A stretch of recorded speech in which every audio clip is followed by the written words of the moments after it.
والمؤمنين والمؤمنات الأحياء منهم والأموات. أستغفر الله العظيم لي ولوالدي ولأصحاب الحقوق الواجبة علي ولجميع المسلمين والمسلمات والمؤمنين والمؤمنات الأحياء منهم والأموات. أستغفر الله العظيم لي ولوالدي ولأصحاب الحقوق الواجبة علي ولجميع المسلمين والمسلمات والمؤمنين والمؤمنات الأحياء منهم الأموات. الفاتحة إلى حضرة سيدنا رسول الله محمد بن عبد الله وأنصار رسول الله والمهاجرين مع رسول الله، ثم إلى روح سيدنا المهاجر إلى الله أحمد بن عيسى، ثم إلى روح سيدنا الفقيه المقدم محمد بن علي باعلوي وأصولهم وفروعهم، ثم إلى روح الحبيب علي بن محمد بن حسين الحبشي ووالدينا ووالدهم وأمواتنا وأمواتهم وأموات المسلمين أجمعين، وإلى حضرة النبي. الفاتحة.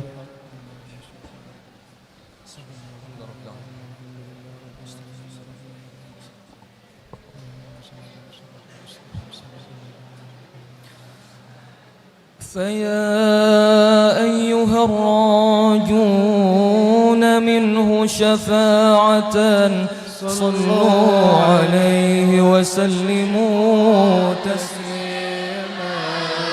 اللهم صل وسلم وبارك عليه وعلى آله. ويا أيها المشتاقون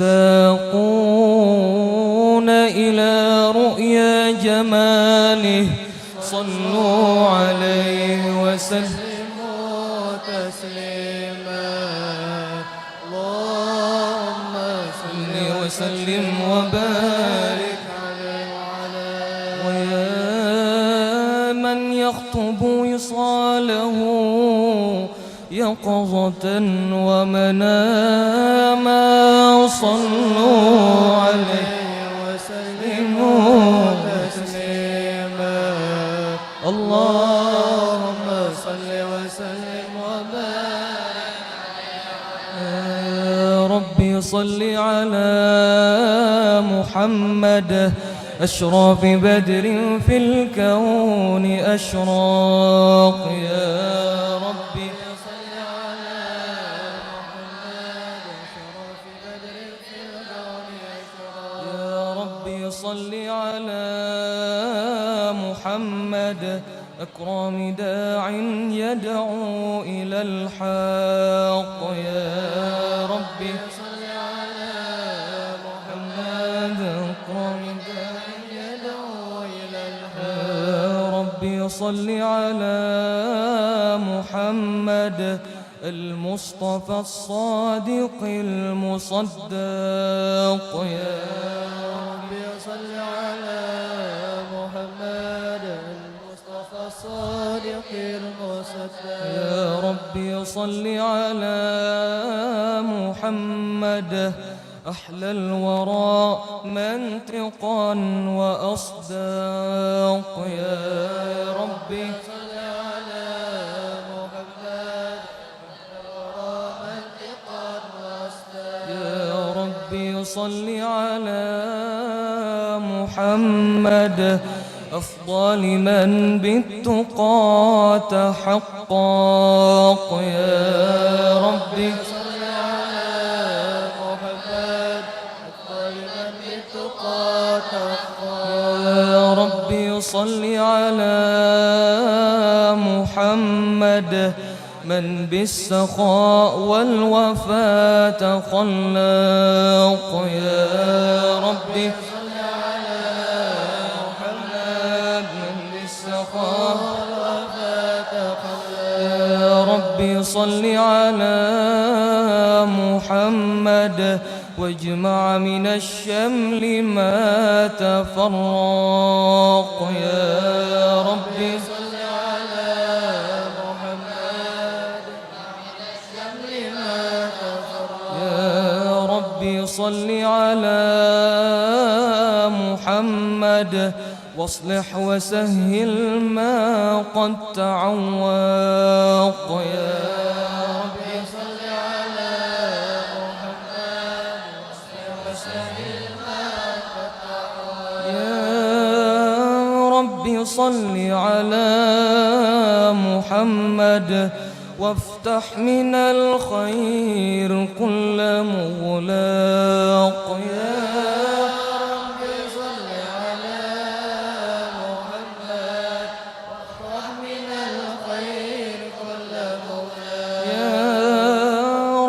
صل على محمد وآله ومن بالنبي تعلق يا ربي صل على محمد وآله ومن بالنبي تعلق يا ربي صل على محمد وآله ومن للحبيب يعشاق يا ربي صل على محمد وآله ومن للحبيب يعشاق يا ربي صل على محمد ومن بحبل النبي توثق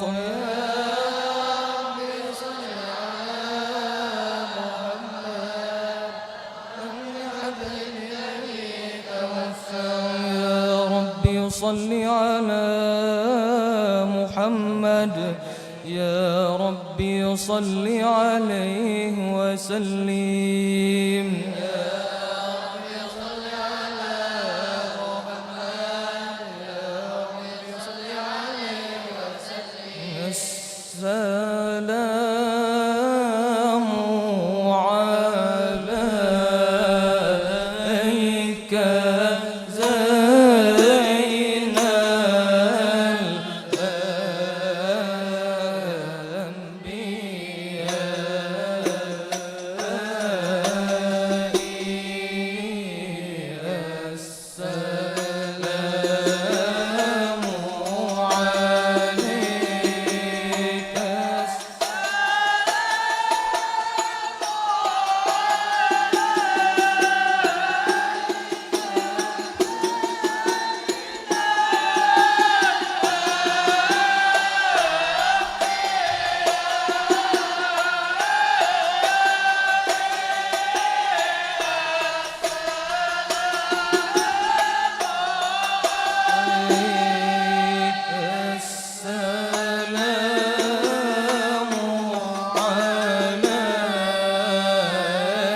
صل وسلم وبارك عليه وعلى آله. أعوذ بالله من الشيطان الرجيم.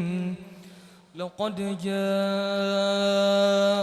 رسول من أنفسكم عزيز عليه ما عنتم حريص عليكم بالمؤمنين رؤوف رحيم. فإن تولوا فقل حسبي الله لا إله إلا هو عليه توكلت وهو رب العرش العظيم. إن الله وملائكته يصلون على النبي يا أيها الذين آمنوا صلوا عليه وسلموا تسليما. اللهم صل وسلم وبارك عليه وعلى آله. بسم الله الرحمن الرحيم. الحمد لله القوي سلطانه الواضح برهانه المبسوط في الوجود كرمه وإحسانه تعالى مجده وعظم شانه. خلق الخلق لحكمة وطوى عليها علمه وبسط لهم من فائض المنة ما جرت به في أقداره القسمة. فأرسل إليهم أشرف خلقه وأجل عبيده رحمة. تعلقت إرادته الأزلية بخلق هذا العبد المحبوب فانتشرت آثار شرفه في عوالم الشهادة والغيوب. فما أجل هذا المن الذي تكرم به المنان وما أعظم هذا الفضل الذي برز من حضرة الإحسان. صورة كاملة ظهرت في هيكل محمود فتعطرت بوجودها أكناف الوجود وطرزت برد العوالم بطراز التكريم. اللهم صل وسلم أشرف الصلاة والتسليم على سيدنا ونبينا محمد الرؤوف الرحيم. اللهم صل وسلم وبارك عليه وعلى آله. تجلى الحق في عالم قدسه الواسع تجليا قضى بانتشار فضله في القريب والشاسع. فله الحمد الذي لا تنحصر أفراده بتعداد ولا يمل تكراره بكثرة تمداد. حيث أبرز من عالم الإمكان صورة هذا الإنسان ليتشرف بوجوده الثقلان وتنتشر أسراره في الأكوان. فما من سر اتصل به قلب منيب إلا من سوابق فضل الله على هذا الحبيب. يا لقلب سروره قد توالى بحبيب عم الأنام نوالا. جل من شرف الوجود بنور غمر الكون بهجة وجمالا. قد ترقى في الحسن أعلى مقام وتناهى في مجده وتعالى. لاحظته العيون فيما اجتلته بشرا كاملا يزيح الضلالا، وهو من فوق علم ما قد رأته رفعة في شؤونه وكمالا. فسبحان الذي أبرز من حضرة الامتنان ما يعجز عن وصفه اللسان، ويحار في تعقل معانيه الجنان. انتشر منه في عالم البطون والظهور ما ملأ الوجود الخلقي نور. فتبارك الله من إله كريم بشرتنا آياته بالذكر الحكيم ببشارة: لقد جاءكم رسول من أنفسكم عزيز عليه ما عنتم حريص عليكم بالمؤمنين رؤوف رحيم. فمن فاجأته هذه البشارة وتلقاها بقلب سليم فقد هدي إلى صراط مستقيم. اللهم صل وسلم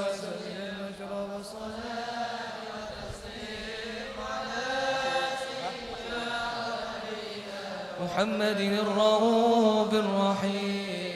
اللهم صل وسلم وبارك عليه وعلى آله. وأشهد أن لا إله إلا الله وحده لا شريك له شهادة تعرب بها اللسان عما تضمنه الجنان من التصديق بها والإذعان، تثبت بها في الصدور من الإيمان قواعده، وتلوه على أهل اليقين من سر ذلك الإذعان والتصديق شواهده. وأشهد أن سيدنا محمدًا العبد الصادق في قوله وفعله والمبلغ عن الله ما أمره بتبليغه لخلقه من فرضه ونفله، عبد أرسله الله للعالمين بشيرا ونذيرا فبلغ الرسالة وأدى الأمانة، وهدى الله به من الأمة بشرا كثيرا، فكان في ظلمة الجهل للمستبصرين سراجا وقمرا منيرا. فما أعظمها من منة تكرم الله بها على البشر، وما أوسعها من نعمة انتشر سرها في البحر والبر.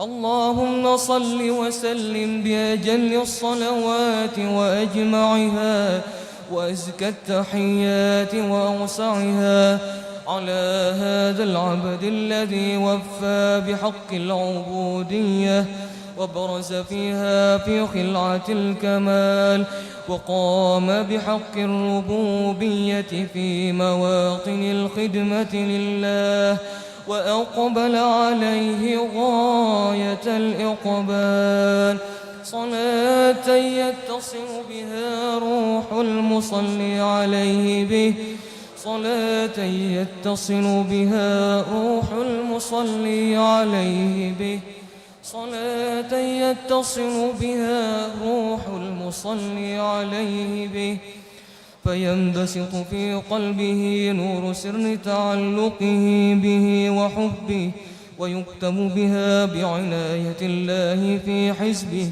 وعلى آله وصحبه الذين ارتقوا صهوة المجد بقربه وتفيأوا ظلال الشرف الأصلي بوده وحبه، ما عطر الأكوان بنشر ذكراهم نسيم. اللهم صل وسلم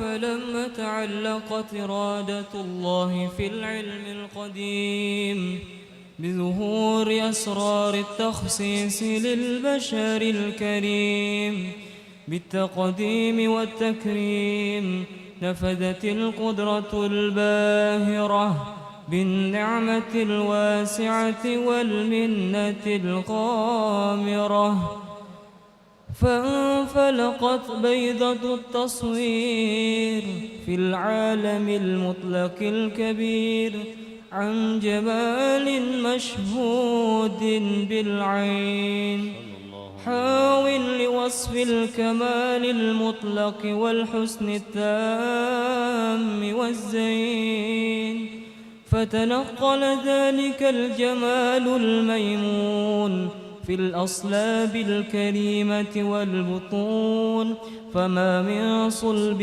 ضمه إلا وتمت عليه من الله النعمة، فهو القمر التام الذي يتنقل في بروجه ليتشرف به موطن استقراره وموضع خروجه، وقد قضت الأقدار الأزلية بما قضت، وأظهرت من سر هذا النور ما أظهرت، وخصصت به من خصصت، فكان مستقره في الأصلاب الفاخرة والأرحام الشريفة الطاهرة، حتى برز في عالم الشهادة بشرا لا كالبشر، ونورا حير الأفكار ظهوره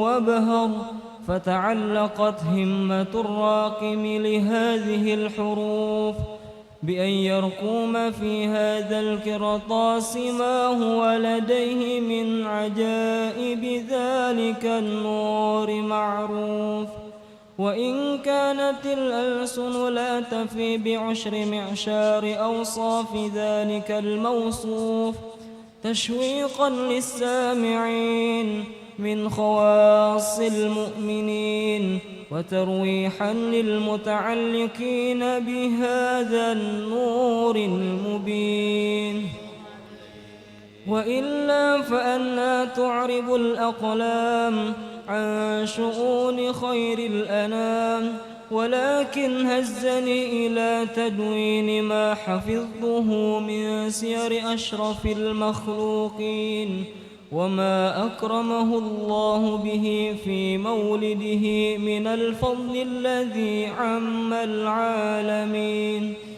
وبكيت رايته في الكون منشورة على مر الأيام والشهور والسنين، داعي التعلق بهذه الحضرة الكريمة، ولاعج التشوق إلى سماع أوصافها العظيمة، ولعل الله ينفع به المتكلم والسامع، ولعل الله ينفع به المتكلم والسامع، ولعل الله ينفع به المتكلم والسامع، فيدخلان في شفاعة هذا النبي الشافع، ويتروحان بروح ذلك النعيم. اللهم صل وسلم وشرف الصلاة والتسليم على سيدنا ونبينا محمد الرؤوف الرحيم. اللهم صل وسلم وبارك عليه وعلى آله. وقد آن للقلم أن يحط ما حركته فيه الأنامل مما استفاده الفهم من صفات هذا العبد المحبوب الكامل وشمائله التي هي أحسن الشمائل. وهنا حسن أن نثبت ما بلغ إلينا في شأن هذا الحبيب من أخبار وآثار، ليتشرف بكتابته القلم والقرطاس، وتتنزه في حدائقه الأسماع والأبصار. وقد بلغنا في الأحاديث المشهورة أن أول شيء خلقه الله هو النور المودع في هذه السورة، فنور هذا الحبيب أول مخلوق برز في العالم، ومنه تفرع الوجود خلقا بعد خلق فيما حدث وما تقادم. وقد أخرج عبد الرزاق بسنده عن جابر بن عبد الله الأنصاري رضي الله عنهما قال: قلت يا رسول الله بأبي وأمي أخبرني عن أول شيء خلقه الله قبل الأشياء. قال: يا جابر إن الله خلق قبل الأشياء نور نبيك محمد صلى الله عليه وسلم من نوره. وقد ورد من حديث أبي هريرة رضي الله عنه أنه قال: قال رسول الله صلى الله عليه وسلم: كنت أول النبيين في الخلق وآخرهم في البعث. وقد تعددت الروايات بأنه أول الخلق وجودا وأشرفهم مولودا. ولما كانت السعادة الأبدية لها ملاحظة خفية اختصت من شاءت من البرية بكمال الخصوصية، فاستودعت هذا النور المبين أصلاب وبطون من شرفته من العالمين، فتنقل هذا النور من صلب آدم ونوح وإبراهيم حتى وصلته يد العلم القديم إلى من خصصته بالتكريم، أبيه الكريم عبد الله بن عبد المطلب ذي القدر العظيم، وأمه التي هي في المخاوف آمنة السيدة الكريمة آمنة. فتلقاه صلب عبد الله فألقاه إلى بطنها، فضمته أحشاؤها بمعونة الله محافظة على حق هذه الدرة وصونها، فحملته برعاية الله كما ورد عنها حملا خفيفا لا تجد له ثقلا ولا تشكو منه ألما ولا عللا، حتى مر الشهر بعد الشهر من حمله، وقرب وقت بروزه إلى عالم الشهادة، لتنبسط على أهل هذا العالم فيوضات فضله، وتنتشر فيه آثار مجده الصميم. اللهم صل وسلم أشرف الصلاة والتسليم على سيدنا ونبينا محمد الرؤوف الرحيم. اللهم صل وسلم وبارك عليه وعلى سيدنا السادات يا باب الحماية يا سيدنا السادات يا باب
صل وسلم وبارك عليه وعلى آله.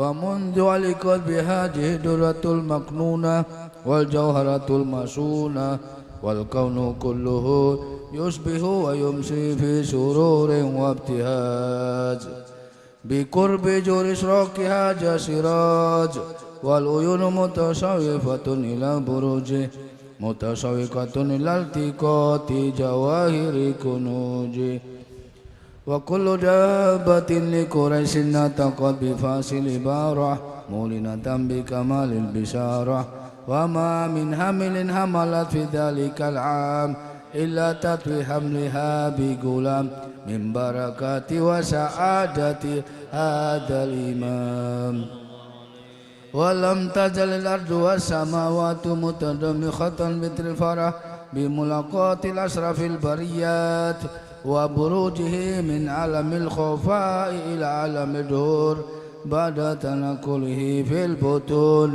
والجهور فجعل الله في الوجود بهجة التكريم وبسط في العالم الكبير مادة التشريف والتعجيم ببروج هذا البشر الكريم.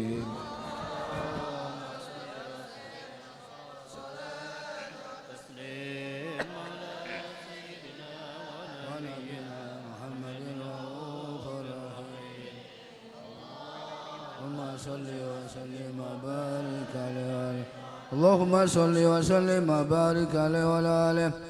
فحين قرب ونور هذا الحبيب أعلنت السماوات والأرضون ومن فيهن بترهيب وأمطار الجود لله على أهل الوجود تشج وألسنة الملائكة بتبشير للعالمين تئج. سبحان الله الحمد لله سبحان الله الحمد لله ولا إله إلا الله والله أكبر. سبحان الله الحمد لله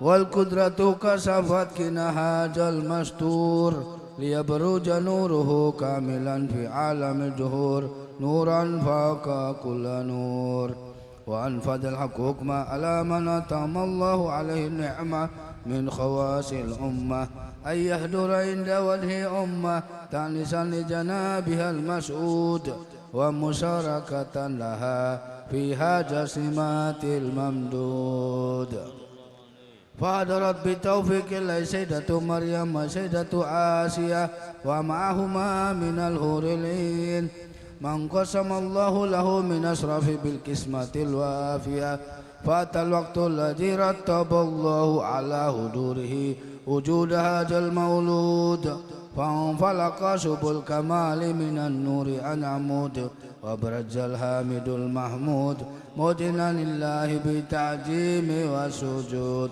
صلى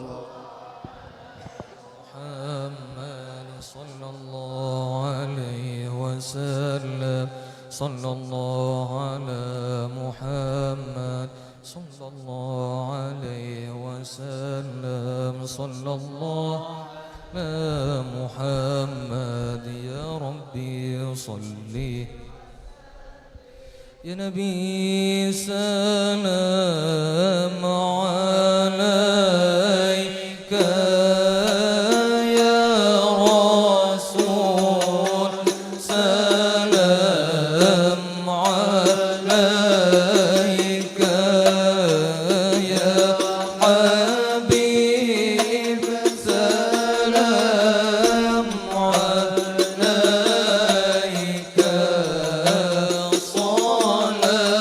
صلوات الله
اللهم صل وسلم وبارك عليه وعلى آله.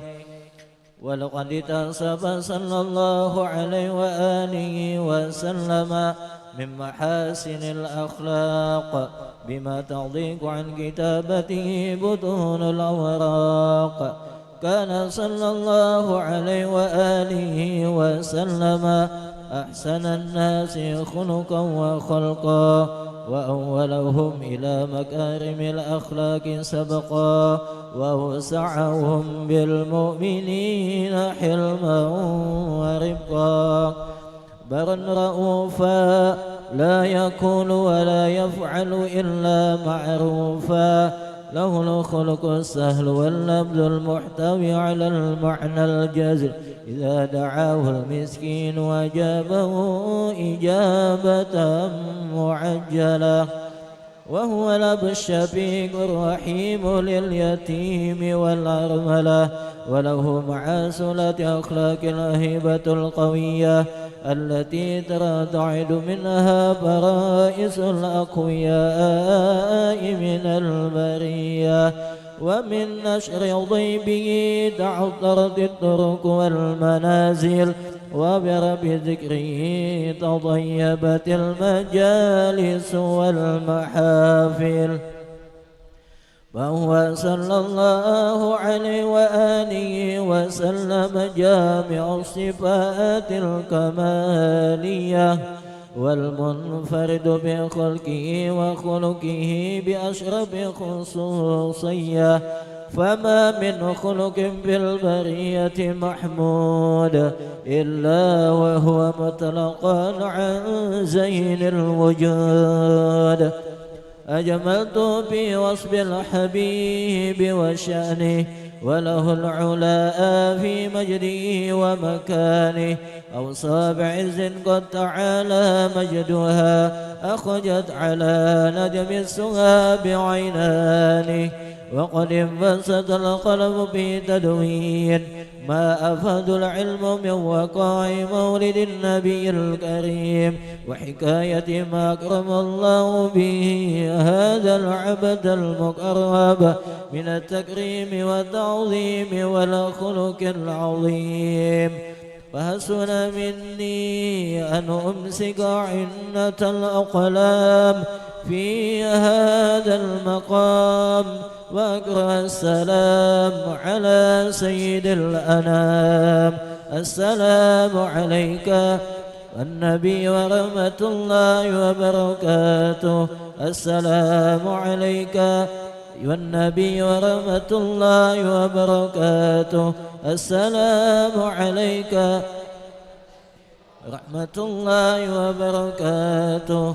وبذلك يسن الختم كما يسن التقديم وعليه أفضل الصلاة والتسليم. اللهم صل وسلم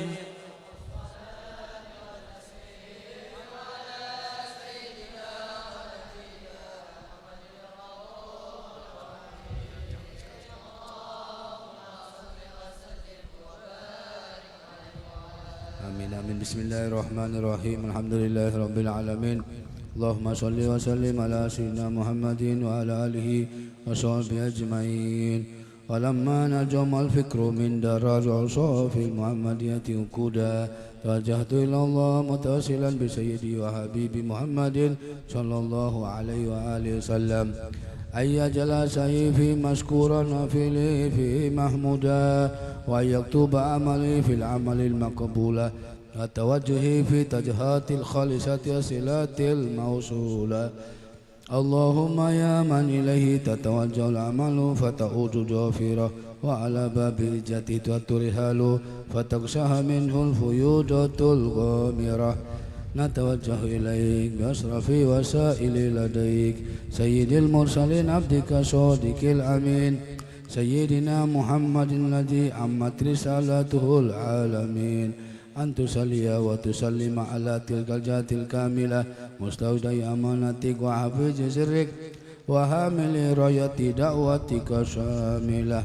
Al-abil akbar al-mahbubil akal mukhassasi bi syarafil afkhar في كل موطن من مواطن القرب ومجهر قاسم دادك في بادك وساك كل صدق لأهل ودادك سيد الكونين أشرف الثقلين على بالمحبوب الخالص المقصود منك بأجل الخصائص اللهم صل وسلم عليه وعلى آله وأصحابه وأهل حضرة اقترابه من أحبابه اللهم إنا نقدم إليك جهاد النبي الكريم ونتوسل إليك بشرف مقام العجيب أن تلاهجنا في حركاتنا وسكناتنا بعين عنايتك وأن تفجنا في جميع طوارنا وتقلباتنا بجميل رعايتك وحسن وقايتك وأن تبلغنا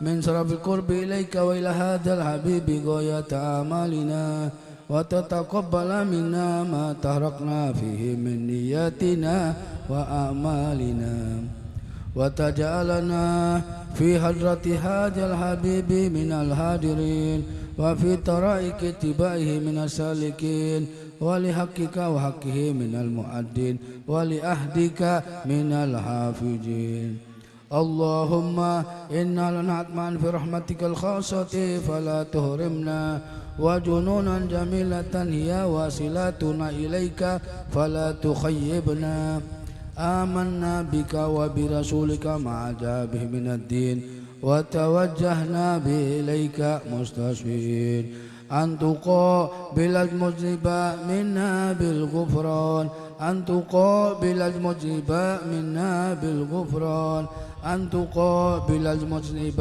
منا بالغفران والموسئ بالإحسان والسائل بما سأل والمؤمل بما عمل وأن تجعلنا ممن نصر هذا الحبيب وزره وواله وجاهره وأم ببركاته وشريف جات أولادنا ووالدينا وأهل كترنا ووادينا وجميع المسلمين والمسلمات والمؤمنين والمؤمنات في جميع الجهات وأدم راية دين القوم في جميع الأقطار منشورة ومعالم الإسلام والإيمان بأهلها معمورة مأنا وسورة واكشف اللهم كربة المكروبين واقض دين المدينين واغفر للمذنبين وتقبل توبة التائبين وانصر رحمتك على عبادك المؤمنين أجمعين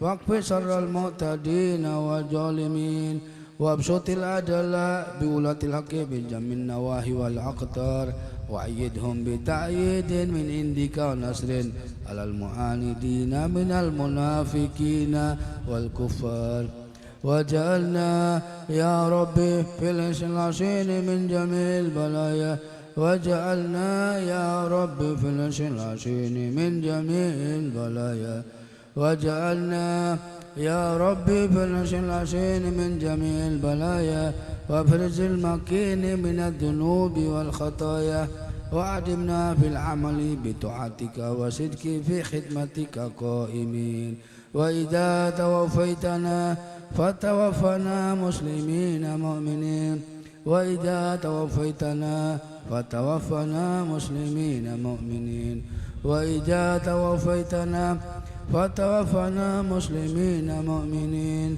واختم لنا منك بخير أجمعين وصل وسلم على هذا الحبيب المحبوب للأجسام والأرواح والقلوب وعلى آله وصحبه من إليه منسوب وآخر دعوان الحمد لله رب العالمين سبحان ربك رب العزة عما يصفون وسلام على المرسلين الحمد لله رب العالمين.